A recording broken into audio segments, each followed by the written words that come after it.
My children found this baby alone by the river. Elora Danan has chosen you to be her guardian. I'm a nobody. Willow is a 1988 fantasy adventure film directed by Ron Howard and produced by George Lucas, starring Val Kilmer and Warwick Davis. Let's talk about Willow. It starts off with a baby girl named Elora, who is born with a birthmark that is supposed to seal her fate as the one that takes over the Queen Bavmorda. So she orders a child to be exterminated, so she's no longer a threat. So obviously she's the bad guy. But the midwife takes pity upon the child and she sets the baby off in a makeshift raft down the creek. The midwife is actually attacked by these, pig dogs.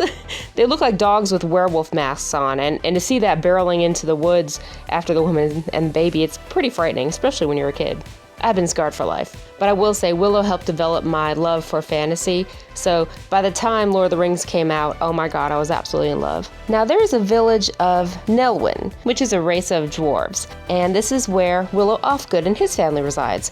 Willow is married and has a son and a daughter. He's a humble farmer and aspiring sorcerer. He does a lot of magic tricks and parlor tricks and things like that. Well, the baby is found by the children. They're like, oh, it's so cute, can we keep it? So of course, the mother brings the baby in because it's just a baby. You're not gonna leave the baby out there. Well, as the people there are holding a festival, this pig dog comes and attacks every cradle in the homes in this village. Thankfully, the baby was hidden, so everyone's safe, except for the child being scarred for life. That girl crying just like, that really bothers me. That looks so real. She really looks terrified, and she might have actually been. I probably would have been crying too.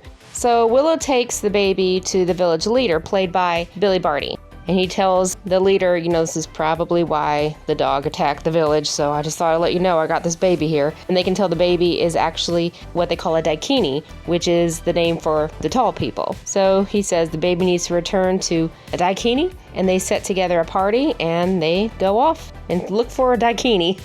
Eventually, they meet up with Mad Mardigan, who is stuck in one of those hanging cages. Most of the group think, you know what, we should just leave the baby with him. He's a tall person, he can take care of this.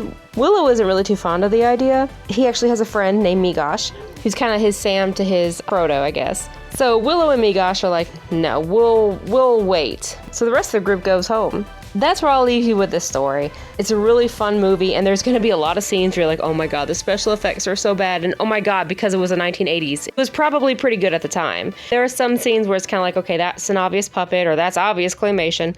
Yeah. But you know what? There is one scene, though, and I won't give anything away, but this one person is transforming and morphing into different creatures. And at the time, from what I've read, that's the first time they've done someone morphing into different things like that in a movie. And it looks pretty good.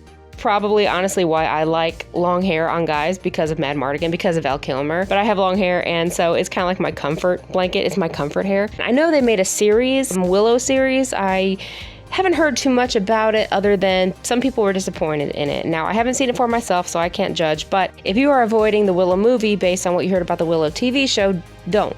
Although Willow was not filmed until the late 80s, George Lucas actually came up with this idea in 1972 and was going to be called Munchkins. Now, the reason he waited so long because even George Lucas knew that back then they didn't have the special effects and things like they would later on to achieve the look that he wanted for this movie. Speaking of, this was actually written specifically for Warwick. Now, Warwick Davis was only 17 years old at the time that Willow was made. Lucas offered the role to Davis 5 years earlier because he was working on the set of Star Wars Return of the Jedi. Warwick played Wicket the Ewok in Return of the Jedi, and he was only 12 years old. According to my research, there's a book called The Cinema of George Lucas by Marcus Hearn. Lucas, quote-unquote, thought it would be a good idea to use a little person in a lead role. I agree. Why not? And I've also read that the dogs, I guess they might be referred to as death dogs. They were actually Rottweiler puppies, and they had the mask on and some furry coats to make them feral and vicious looking. But the dogs are just having fun playing with everybody on set, which I would be. Trust me, if I'm in a room with people and dogs, I'm going to the dogs first. So let me explain something really quick. Before Willow and the party head out to find a Daikini to give the baby to, the leader gives Willow 3 acorns, and it turns anything you throw it at into stone. So the reason I say that is because there is actually a scene a whole scenario, a whole action scene that they decided to remove from the movie. They filmed it and everything, but Ron Howard was talking about in an interview that he didn't like the way the fish looked. So there's a scene where Willow's trying to head out in this boat, and this weird guy shows up, and he says, "Bavmorda's got her powers everywhere. You better watch out." And then he dives into the water and disappears. Willow gets into his little canoe, and the fish boy shows up. He just kind of jumps up towards Willow while he's in the boat, shows his nasty teeth and a fin as he swims down. When he comes up again, he is full-blown fish. And he actually takes a bite out of Willow's canoe, or of Willow's little boat, and Willow falls in. They're tangled up in rope. Willow finally frees himself, gets back into the boat, and tosses the acorn at Fish Boy. Fish Boy turns into stone, and he sinks down below the surface. So that was one of the scenes that they removed, and I guess it's not detrimental to the story other than the fact that it explains where that third acorn went. Adam Artigan and Saoirse were played by Val Kilmer and Joanne Whalley. Now they met on set and they actually got married not long after that. They had 2 kids together and everything seemed pretty well, except they did divorce in the mid-90s. But I can't really blame them. I'm sure the set of Willow was really beautiful and magical, so, things like that happen. Now, there's a couple stories that I have been hearing about, I guess you would call it a dragon, the 2-headed dragon near the end, that according to the script, they called this dragon let's see if I can say it right, Eborsisk, which was a play on the film critics Roger Ebert and Gene Siskel. Eborsisk.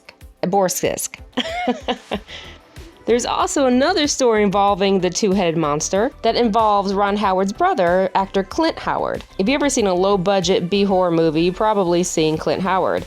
That's usually the type of movies he plays in. He must have a really good sense of humor. He's actually in some pretty funny films. Now, usually Clint does make an appearance in his brother Ron Howard's movies. You might have noticed, if you have seen Willow, that you did not see Clint. Ron decided to make the 2-headed creature resemble his brother Clint.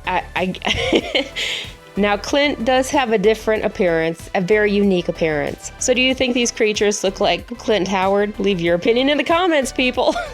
Be nice. Now, records show that between 225 and 240 little people were cast to appear in the film, and that would be the largest number of little people in a film, even more than The Wizard of Oz from 1939, who reportedly hired 125 little people. George Lucas was upset that Val Kilmer had top billing over Warwick Davis, who actually plays the lead character of Willow, but Val was much more well-known at the time. So I kind of expect that, but I do understand that George Lucas was upset that Warwick did not get top billing because he was the star of Willow. But as you can see in some of these older posters, Val Kilmer's name does come first. But, the first person we think of when we think of Willow is Warwick Davis. George Lucas wanted to shoot Willow on location in China, but believe it or not, the Chinese government rejected it. Can you believe that? Wow, I'm totally shocked. I am shocked. Shocked. Well, not that shocked. But yeah, so they could not film in China, so instead, he sent some crew members to China to take photos, which were used as backgrounds in the film. And from what I understand, when they had to do some reshoots, George Lucas had to shoot the rest of the film in the wooded area around his home, which you may or may not know is called Skywalker Ranch. So there you go. There's all the information I know about Willow. There's plenty more out there, and I'll probably do another Willow review, probably, pick it apart a lot because it's one of my favorite movies. I watched that thing on repeat when I was a kid, and I really hope that you like it as much as I do, and I hope that I give you some new information that you didn't know. 100% recommend that you check out Willow. It's one of those fantasy movies from the 80s that you have got to watch at least once. Even if you don't care about 80s movies or fantasies, it's one of those must-watch movies. So thank you so much for watching. I really appreciate it. Have a good day. Bye.